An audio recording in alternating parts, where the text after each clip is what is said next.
This is Bentonville, Arkansas, and it feels suspiciously perfect. There's a free world-class art museum, a massive network of bike trails, art installations, parks, great schools. It kind of looks and feels like a socialist utopia, which is weird because it's actually driven by one of the largest corporations in the world, a pillar of American capitalism, Walmart. Bentonville is the city that Walmart and the Waltons built, and it's thriving. In just 25 years, the town's population has tripled. Locals refer to the Waltons as the family. And if you look hard enough, you'll find that nearly every physical, economic, and cultural aspect of the city traces back to them, usually with a dollar sign attached. We're going to support one another. We're going to help one another. When do you feel like you started to feel the Walmart effect? The town's growth isn't a coincidence, it's a strategy. Billions of dollars spent in the region, and it all comes down to solving a very specific problem. But building thriving towns isn't a trait that most people associate with Walmart. Its reputation usually goes in the opposite direction, killing small businesses, hollowing out Main Street, low wages, and that is what brought me here. When something looks this perfect, I start asking questions. Mainly, what the f is happening in Bentonville? And who is all of this really for? Normally I travel alone for these videos, but this time I'm here with my coworker Sean, who moved here when he was 10 years old. Most of the stuff we're passing by was not here when you were a kid. Definitely not. We're now at the Bentonville Town Square. It looks the same, but I would say the businesses are much different now. Downtown has seen significant redevelopment, and a lot of it traces back to Walton money. You hear people talk about how the Waltons own everything. It wouldn't surprise me to know that they quite literally own the development of downtown. Like, you don't think anyone in Bentonville is surprised by that? No. All right, 2 blocks away from the town square is the world's first bikeable building. There's actually people biking right now. The National U.S. Mountain Biking Team now has their office here. Starting in 2020, Bentonville branded itself as the mountain biking capital of the world. There are a ton of trails here, right? Yes, they keep building them faster than I can ride them. And it's all thanks to Tom and Stuart Walton, who are avid riders and have invested tens of millions of dollars into biking infrastructure. We are heading to Crystal Bridge's American Art Museum. Here we go. This is a world-class art museum. It's made up of Alice Walton's personal art collection, and more than $1 billion have been spent on this place. So wild, it's free to come here.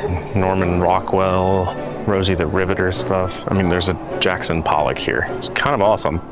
Okay, you gotta tell me where to go here. Straight, and then Walton Boulevard, you take a left.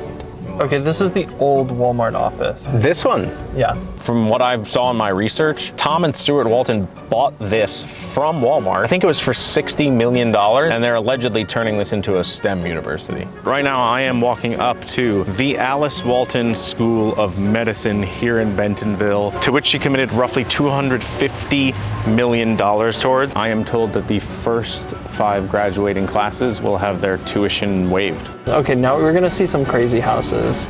The real estate market here is booming. The average home value is $488,000. Wow. Nice big house here. Oh my God. Oh, whoa.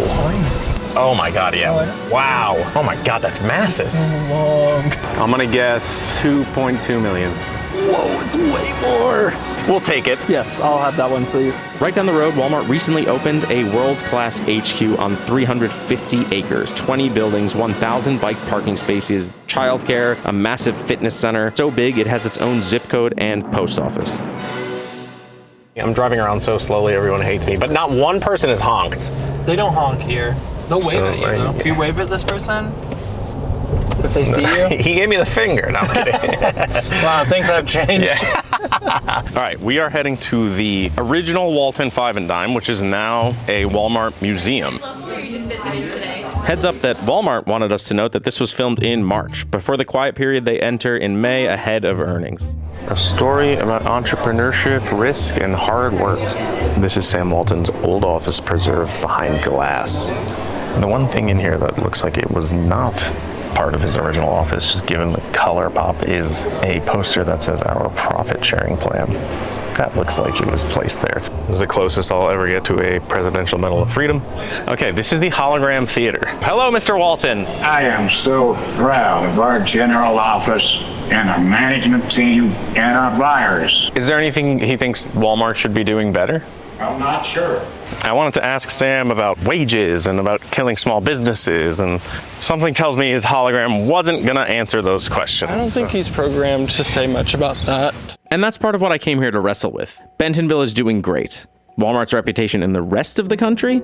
Complicated. One of Walmart's long-standing underlying business philosophies has been you have to keep costs low on the input side to keep costs low for the consumer. Perhaps nowhere is that more famously true than the way that the company pays its workers. The company's corporate website says the average US hourly field associate makes $18.25 an hour. But a recent report found that in states that track the data, a significant amount of Walmart employees rely on public assistance programs like Medicaid and SNAP benefits. And it isn't just wages. Some research has found that a Walmart opening can result in local store closures and net retail job losses in the surrounding area. Obviously, Walmart pushes back on a lot of this stuff. They say that a small percentage of their workers come to work for the company already on public assistance programs. And there is evidence that their wages have improved in the last decade. Either way, none of this is new. Reporting on it goes back decades. Whole books have been written about the Walmart effect on wages and Main Street, which makes it all the more strange that the Waltons and Walmart have built this seemingly picture-perfect town. Obviously, the Waltons and Walmart have spent a ton of money here, but what we've seen so far is pretty normal rich people stuff. Museums, schools, hospitals, but in Bentonville, it goes way beyond that. For example, this airport that Sean and I flew into. In the 90s, this region was fairly disconnected from the rest of the country. Around that time, Sam Walton, Don Tyson, and J.B. Hunt formed the Northwest Arkansas Council to push for regional development. One of their first major projects was getting this airport built, with Walton money helping to get it off the ground and the FAA covering a big chunk of it. Another example of how the Waltons have shaped this region involves alcohol. From 1944 to 2012, Benton County was a dry county. In 2012, a group called Keep Dollars in Benton County pushed to get the wet-dry question on the November general election ballot, and it passed. According to campaign filings, 90% of the funding for that group, over $600,000, came from two people, Tom and Stuart Walton. But this next one really caught my eye. Bentonville has seen so much population growth that it desperately needs to overhaul its sewer system. And it's doing that with a $239 million loan from the Alice Walton Foundation. That is not normal. Cities usually issue bonds, they apply for grants, they fight for a budget. They don't call up the richest family in town and ask for a $250 million loan. All of this leads to the question of why. Why have the Waltons and Walmart spent so much money here? Is it all just philanthropy? Maybe. A lot of it comes down to solving a very specific problem Walmart was facing years ago. Bentonville was founded in 1837, and for a long time, it was a quiet farming town, typical of the Ozark. From 1900 to 1950, the population only grew by a little over 1,000 people. Then, Mr. Sam Walton arrives in town. In 1950, he opened Walton's Five and Dime on the downtown square. In '62, he opened the first Walmart store one town over. By 1970, the company had 38 stores spread across 5 states. This is when the Walmart effect really starts to shape Bentonville, because that same year, the company went public at $16.50 a share and officially planted its flag here by opening its headquarters and first distribution center in town. Jobs multiplied and people followed. The 70s and 80s were all about expansion. Store count climbs, sales pass $1 billion, the supercenter model launches. In the late 80s, another key aspect of the town's growth emerged. As Walmart's footprint expanded, suppliers started opening offices in the area to be close to the company, Procter & Gamble being the first and setting a precedent for major suppliers that work with Walmart. In the 90s, Walmart became the largest retailer in America and expanded internationally.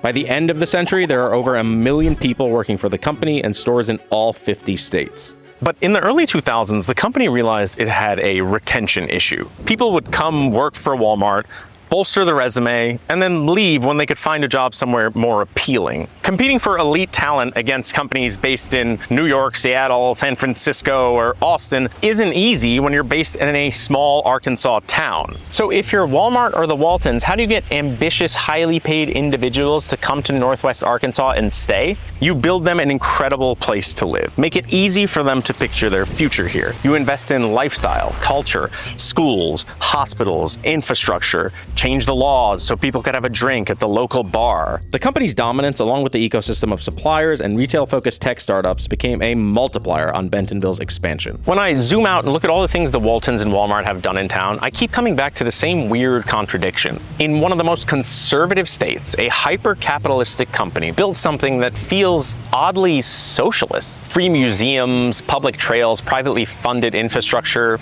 But this isn't socialism. There's no public ownership. The Walton family members are still the largest shareholders.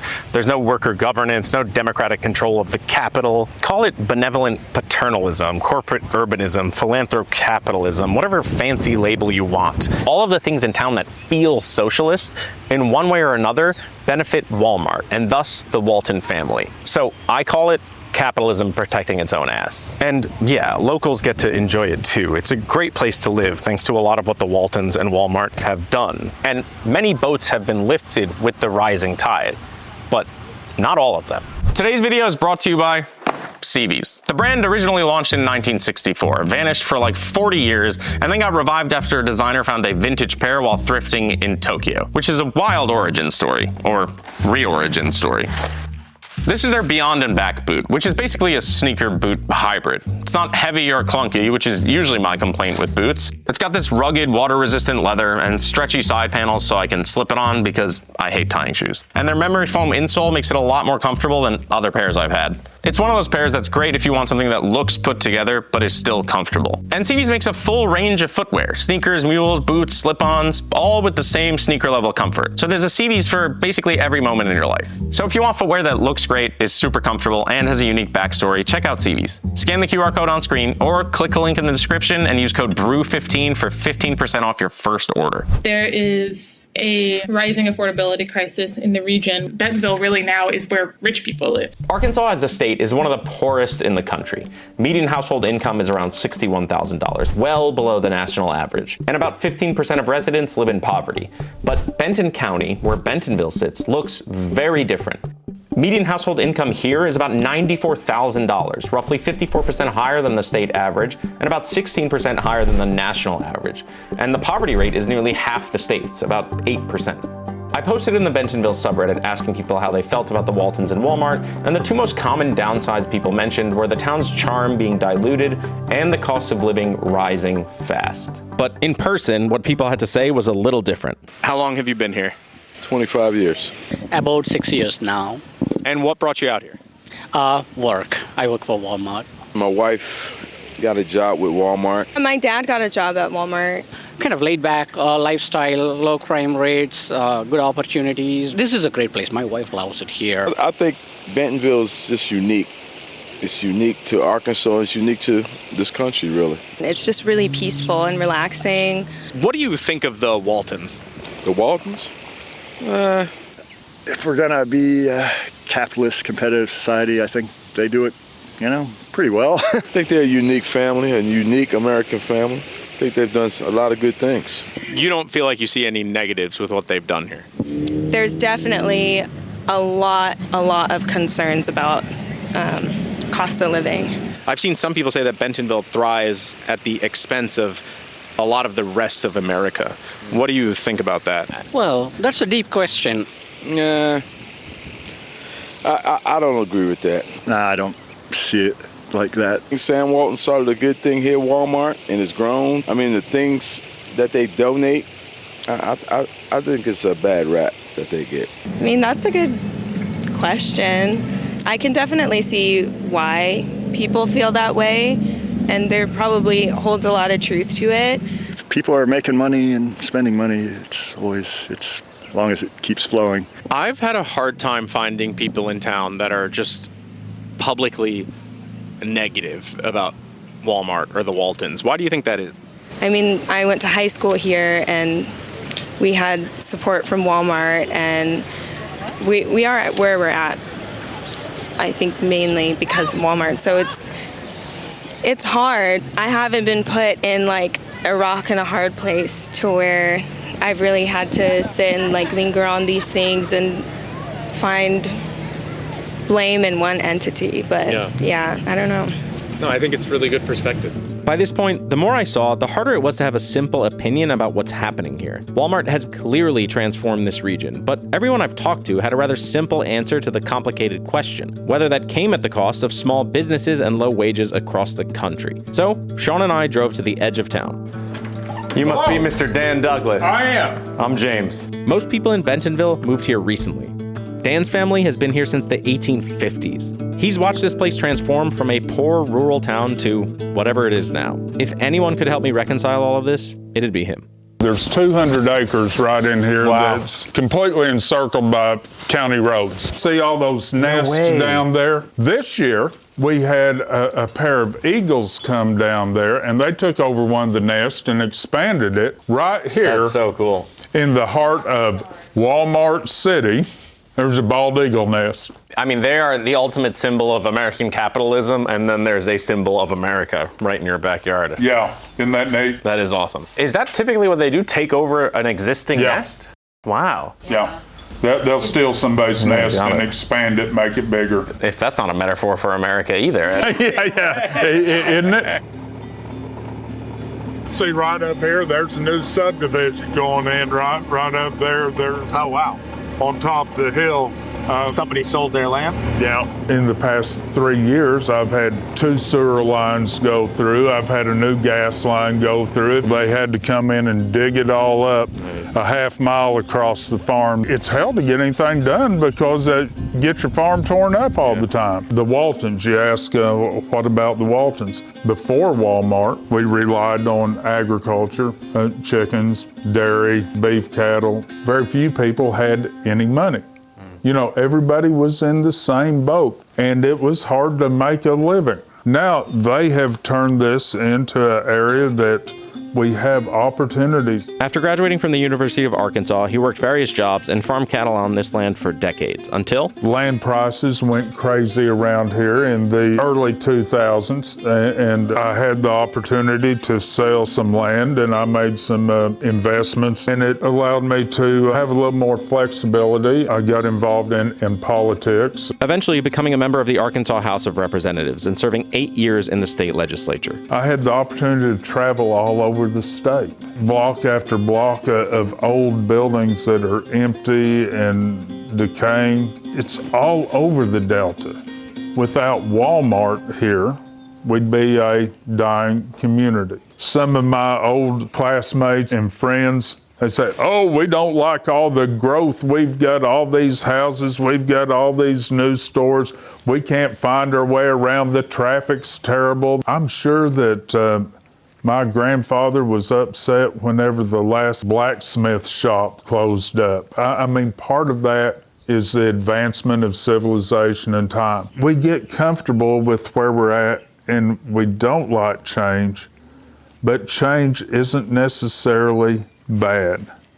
And it's not waiting for you either. That's right. You can either get on board and be happy or be miserable. We eventually started talking about infrastructure, how it's struggling to keep up with growth, and Alice Walton's sewer loan. Could we have planned a little bit better? Yes. Now, who could have predicted when Centerton was 422 people, that 40 years later it'd be 20,000 people? And so it's got us behind the 8 ball. If Alice is willing to give a line of credit there, I think she'll still be able to pay her utility bills and grocery bills. That's a win-win situation. It's no secret that all of this land makes Dan a very wealthy man now, but he can still see the downsides to Bentonville's expansion. The cost of living is certainly going up. I don't know how young people are going to afford housing. There are a lot of people that would say that Walmart is known for killing small businesses and for hollowing out Main Street. A lot of people could look at Bentonville and say it has prospered at the expense of the rest of the country in a lot of ways. Don't throw rocks at Walmart alone until you look at the overall economy and the way business has evolved. It's just the way business in a capitalist society or business environment works. If it wasn't Walmart, it would have been somebody else doing it. I guess my last question for you is, if you think about all of this change, the Walmart effect on town, or everything that's happened, the ripple effect into the other surrounding towns, where do you stand on it? The growth has been good. Does it have its problems? Yes, it does. But life has its problems. I heard some of the cows coming up. Can we feed some cows? You bet. Dan highlights the real tension here. He doesn't hate Walmart. Most people here don't. The rising tide is real, but it doesn't lift all boats the same way. Some win and some lose. It's easy to look at Bentonville and think that it's the most successful company town of all time. And it might be. But it's hard to picture this ever happening again. Walmart was founded here at just the right moment in American capitalism. Grew into one of the most valuable companies in the world, the largest retailer on the planet, and never left. In a low-cost, low-regulation state with the founding family still in control. I just don't see that rare set of circumstances ever coming together again, especially in a small town. Bentonville isn't a socialist utopia, and it isn't a dystopian company town either. It's something else. It's an anomaly. In the intro, I said that Bentonville feels suspiciously perfect, but really it's strategically perfect. The town was and continues to be engineered by one of the most powerful companies in the world and the richest family in the world to retain talent and to anchor power. Now that James is gone, I can tell the real story of Arkansas. Sam Walton is actually from outer space, and he's made out of metal, a liquid metal that can reform. Like and subscribe, like and subscribe.